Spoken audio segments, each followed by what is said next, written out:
धंधा बनाने के लिए पैसा इम्पोर्टेंट नहीं है, आपके पास पहले करेज होना चाहिए, हुँ। जो हमको लगता है मेरे अंदर ठूस-ठूस के भरा है।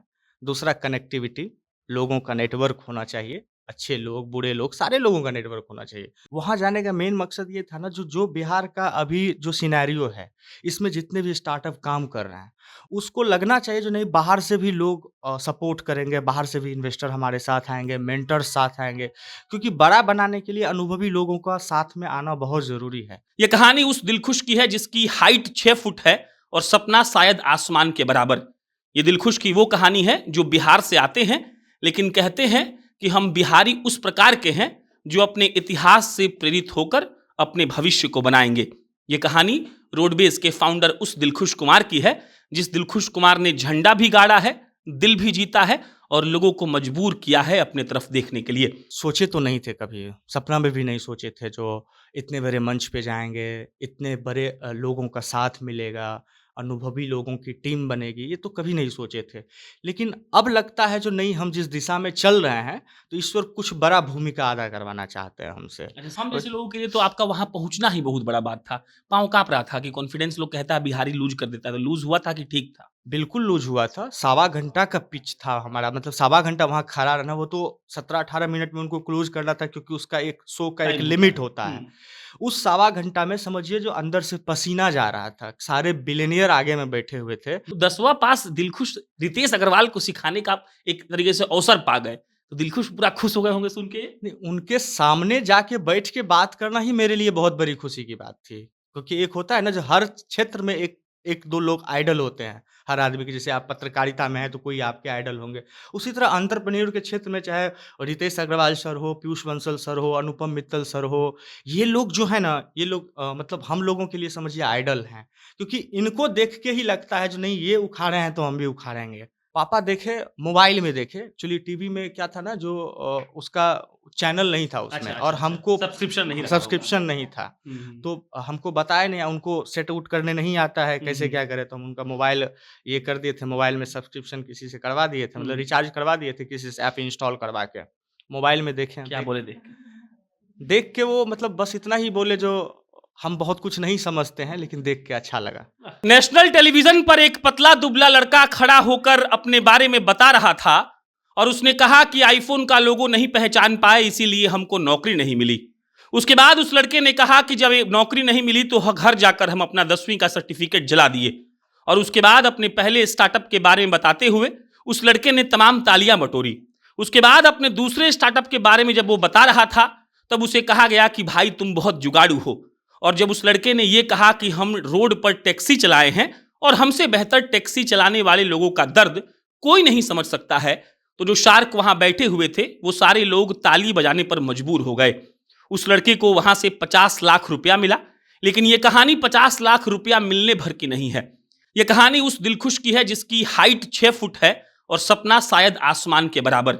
यह दिलखुश की वो कहानी है जो बिहार से आते हैं लेकिन कहते हैं कि हम बिहारी उस प्रकार के हैं जो अपने इतिहास से प्रेरित होकर अपने भविष्य को बनाएंगे।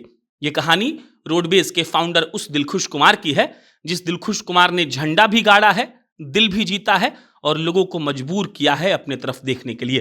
अब अपन दिलखुश से बात करेंगे। ऐसा नहीं है कि पहली बार आप देख रहे हैं हमको दिलखुश से बात करते हुए, लेकिन जब टीवी पे आप खड़े थे हमको बहुत स्मार्ट लग रहे थे, पहला बात। और दूसरा बात ये कि जो 4 बार ताली बजा ना, आप जो अपना रिसोर्स बता रहे थे कि आप मैप वाला कैसे किए, कम इस्तेमाल करते हैं तो कम बजट आपका लगता है, और सब लोग अनुपम मित्तल सहित सारे लोग बोले कि अरे वाह गजब बात है। तो दिलखुश को लगा कि हाँ पा लिए जो पाने आए थे। एक्चुअली वहाँ जाने का मेरा ये नहीं था मेरे मन में कहीं से जो हम जाएँगे वहाँ से बड़ा फंड हमको रेज़ करना है। वहाँ जाने का मेन मकसद ये था ना जो जो बिहार का अभी जो सिनेरियो है, इसमें जितने भी स्टार्टअप काम कर रहे हैं, उसको लगना चाहिए जो नहीं बाहर से भी लोग सपोर्ट करेंगे, बाहर से भी इन्वेस्टर हमारे साथ आएँगे, मेंटर्स साथ आएँगे। क्योंकि बड़ा बनाने के लिए अनुभवी लोगों का साथ में आना बहुत ज़रूरी है।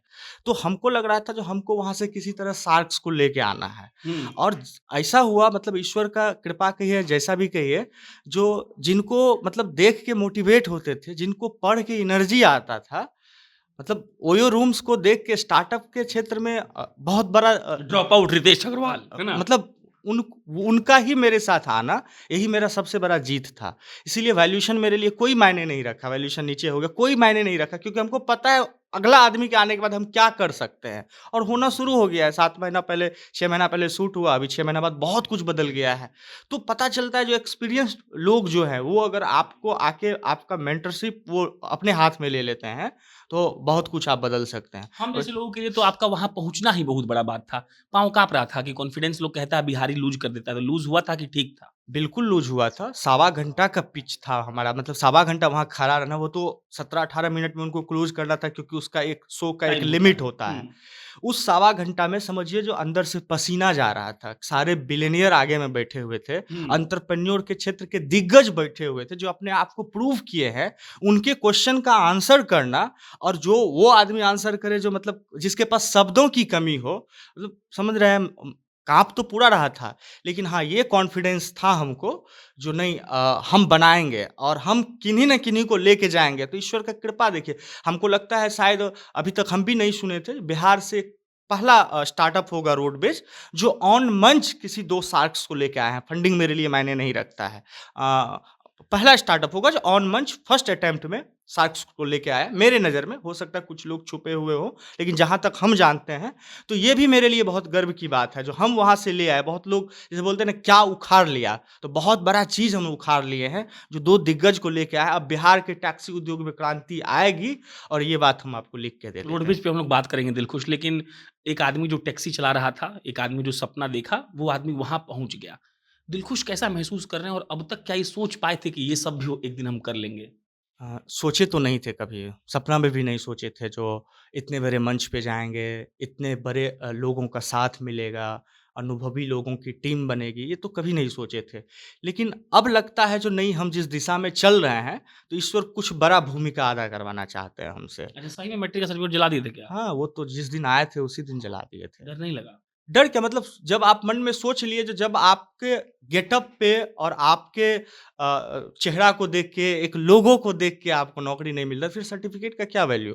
तो उस सर्टिफ़िकेट का कोई वैल्यू ही नहीं रहा ना, जो सर्टिफ़िकेट देख के नौकरी नहीं दिया, इंटरव्यू बीच में आया ही, मतलब मेरे मन में ये सेट हो गया सर्टिफ़िकेट मेरे लिए मायने नहीं रखता है, मेरे पास अगर प्रतिभा होगी, तो मुझे स्थान मिलेगी, नहीं होगी तो कोई वैल्यू नहीं है अच्छा, उस वो जो वक़्त। लाइन उन्होंने बोल रहे थे आप एकदम मस्त-मस्त लाइन जी टैक्सी वाला ही समझ सकता है, वो सब याद करके गए थे कि निकल गया? नहीं, नहीं, वो तो कुछ भी याद करके नहीं जाना होता है क्योंकि वहाँ जो भी क्वेश्चन होता है वो एकदम रैंडम होता हाँ, है। रैंडम क्वेश्चन होता है जो जैसे जस्ट लाइक हम अपनी पुरानी कंपनी से एग्ज़िट लिए, उस पे क्वेश्चन आया था जो आपको मतलब उन लोगों को नहीं छोड़ना चाहिए था, ये और गलत हुआ। तो ये अच्छी बात है, उन लोगों को आज़ाद कर दिए, उन लोगों से कुछ लिए नहीं ना।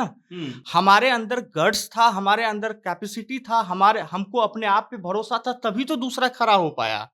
तो ये सब चीज़ था, रैंडम सवाल था, ऐसा कुछ नहीं था जो पहले से प्लान कुछ नहीं था। कोई क्वेश्चन प्लान नहीं था। जैसे टेक्नोलॉजी का ही था हमारा, कैसे टेक्नोलॉजी रन करते हैं, निर्भय सर कैसे शुरू से काम किए हैं, एक-एक चीज़ को जो मेरे मन में चल रहा है उसको वो एकदम ऑर्गनाइज़ वे में टेक में उसको कन्वर्ट करते हैं। तो टेक देख के जितना वो लोग मतलब उन लोगों को लगा जो बिहार में वहाँ रह के इतना अच्छा टेक्नोलॉजी डिज़ाइन करना, वो भी अपने आप में एक अच्छा, अद्भुत रितेश था। अग्रवाल का वीडियो देखे हम, उसमें आपसे बोल रहे हैं कि हम आपसे यूट्यूब से आप कैसे सीखते हैं, हम आपसे सीखेंगे। तो 10वां पास दिलखुश रितेश अग्रवाल को सिखाने का आप एक तरीके से अवसर पा गए। तो दिलखुश पूरा खुश हो गए होंगे सुन के? नहीं, उनके सामने जाके बैठ के बात करना ही मेरे लिए बहुत बड़ी खुशी की बात थी। क्योंकि एक होता है ना जो हर क्षेत्र में एक 1-2 लोग आइडल होते हैं, हर आदमी के। जैसे आप पत्रकारिता में हैं तो कोई आपके आइडल होंगे।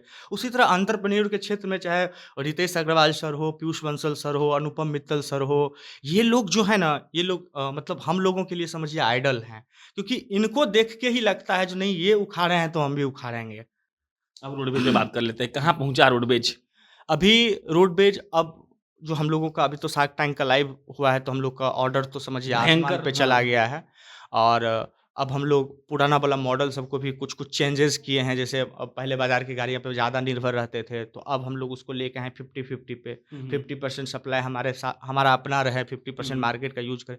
क्योंकि हमको क्वालिटी मेंटेन करना है। बहुत हुँ। सारी कंप्लेन कस्टमर की आ रही थी, डिले का, गाड़ी साफ-सफाई नहीं है। मतलब जो आप जब थर्ड पार्टी रिसोर्स को यूज़ करेंगे तो थोड़ा-सा बग्स एरर आता है। हम उसको मिनिमाइज़ करने के लिए काम कर रहे हैं और हमको लगता है जो पिछले अगले अगले 1 साल में बहुत कुछ बदला हुआ मिलेगा आपको रोडवेज का। पिताजी देखे टीवी पे? अ, पापा देखे, मोबाइल में देखे। एक्चुअली टीवी में क्या था ना, जो उसका चैनल नहीं था उसमें, और हमको सब्सक्रिप्शन नहीं रहा होगा। सब्सक्रिप्शन नहीं था। हुँ, तो हमको बताया नहीं, उनको सेट आउट करने नहीं आता है, कैसे हुँ, क्या करें, तो हम उनका मोबाइल ये कर दिए थे, मोबाइल में सब्सक्रिप्शन किसी से करवा दिए थे, मतलब हुँ। रिचार्ज करवा दिए थे किसी से, ऐप इंस्टॉल करवा के। मोबाइल में देखे, क्या बोले देख के? देख के वो मतलब बस इतना ही बोले, जो हम बहुत कुछ नहीं समझते हैं, लेकिन देख के अच्छा लगा।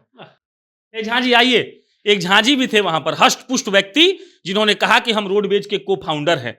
और दिलखुश जी के साथ जब ये खड़े थे तो इनका पेट बहुत आगे था, और हम ये बात कैमरा पर बोलेंगे, काहे कि आपको मेहनत करना पड़ेगा तो पेटवा कम होना पड़ेगा ना जी। कोशिश में है, पेट तो कम होंगे ही। हाँ, दिलखुश जी के साथ खड़ा थे वहां पे, जी। आपसे पूछा गया कि आपका कितना इक्विटी है, तो बहुत तुम लजाते-लजाते आप बोल दिए। क्योंकि मेरे लिए वो फर्स्ट एक्सपीरियंस था। मैं कभी माइक पे कभी बोला नहीं था इससे पहले। हाँ, मेरा सौभाग्य था जो इनके साथ मैं खड़ा था, हाँ। जो मुझे बोलने के लिए मतलब ये प्रेरित किए, तो मैं बोला। किस चीज़ का नौकरी छोड़कर आए थे? एनजीटी में था ना। एनजीटी में नौकरी थी आपका, एनजीटी में छोटा-सा मुलाजिम थे, स्टेबल थे, ठीक था, ज़िंदगी गुज़र जाता। ठीक था, गुज़र जाता। छोड़ के आना अब लग रहा है कि सफल हुआ? हाँ, बहुत सफल हुआ। खड़ा होके वहाँ पे लगा कि टीवी पर आए, हाँ, लोग देखा। एकदम फ़ोन में कोई बधाई दिया कि नहीं कि बाप रे गर्दा उड़ा दे झांझी आप? बहुत बधाई दिया, हाँ। सब खुश हैं। हाँ। और उस स्टेज पे जाना हमें नहीं लगता था जो हम लोग जा पाएँगे उस स्टेज पे। उस स्टेज पे पहुँचने के लिए बहुत पापड़ बेलना पड़ता है, हुँ, लेकिन हम लोग ने कर दिखाया। हुँ। तो जब तक तोड़ेंगे नहीं तब तक छोड़ेंगे नहीं। चलिए एक बार ये ऑफिस दिखा दो घूम के। ये कितना फुट का होगा जी? 250 स्क्वायर फीट होगा। 250 स्क्वायर फीट में बैठे कितने लोग हैं? 10, 15, 20 लोग होंगे, और इन लोगों ने क्या कर दिया है ये हमको बताने का जरूरत नहीं है। और यही रोडवेज का वो दफ्तर है जहां से मुंबई का रास्ता तय किया गया, जहां से शार्क से इन लोगों ने मुलाकात की, और उन शार्क्स ने जब जब ये बात कही कि आप बहुत जुगाड़ू हैं, तब तब लग रहा था कि बिहारी होने पर गर्व होना चाहिए। और दिलखुश जैसे लोग जिन्होंने अपने सपनों के बीच में किसी चीज को आने नहीं दिया, उन लोगों से बात करनी चाहिए, ताकि ये समझा जा सके कि उन लोगों ने बिहार को किस नजरिए से देखा है। तो अब ये मान के चला जाए कि पटना का स्टार्टअप अब बहुत बड़ा स्टार्टअप बनने वाला है। बिल्कुल, वैसे भी हमारा फ़ोकस है अभी बिहार ही। हम हुँ। वहाँ ऑन मंच भी बोले हैं, जो हमारा बहुत बड़ा सपना नहीं है। हमारा हाँ। है जो हम बिहार के टैक्सी इंडस्ट्री को ऑर्गनाइज़ करें और सही तरीके से लोगों को सर्व करें। तो मेरा फ़ोकस अभी बिहार है। हमको ऐसे-ऐसे पाँव इधर-उधर नहीं पसारना है। हमको हाँ। स्टेबल, सस्टेनेबल और हाँ। प्रॉफ़िटेबल बिज़नेस यहाँ बनाना है। हाँ। 3-4 साल अभी बिहार में ही काम एक करेंगे। सवाल पूछा गया था कि अकाउंट में कितना पैसा है, दिलखुश बिना हकलाए कह दिए 4 लाख है, तो कहा गया कि बंद हो जाएगा, लेकिन दिलखुश का कॉन्फिडेंस हाई था, कहा कि नहीं, नहीं लोग हैं, हम कर लेंगे, कोई दिक्कत की बात नहीं है। देखिए, धंधा बनाने के लिए पैसा इम्पोर्टेंट नहीं है। आपके पास पहले करेज होना चाहिए, जो हमको लगता है मेरे अंदर ठूस-ठूस के भरा है। दूसरा कनेक्टिविटी, लोगों का नेटवर्क होना चाहिए। अच्छे लोग, बुरे लोग, सारे लोगों का नेटवर्क होना चाहिए। क्योंकि जो बुरे लोग हैं, जो आपकी बुराई नहीं करेंगे, तो फिर आपके अंदर एनर्जी नहीं आएँगे। अच्छे लोग आपको सपोर्ट नहीं करेंगे, तो आपको मनोबल नहीं बढ़ेगा। तो दोनों चीज़ पैरेलल होना चाहिए। तो जो करेज, कनेक्टिविटी और बाद में आती है करेंसी। तो ये दोनों चीज़ हम बहुत बेहतर तरीके से बनाएँ। करेंसी भी बना लेंगे, पैसा भी बना लेंगे। हमको कोई हड़बड़ी नहीं है, जल्दबाजी नहीं है।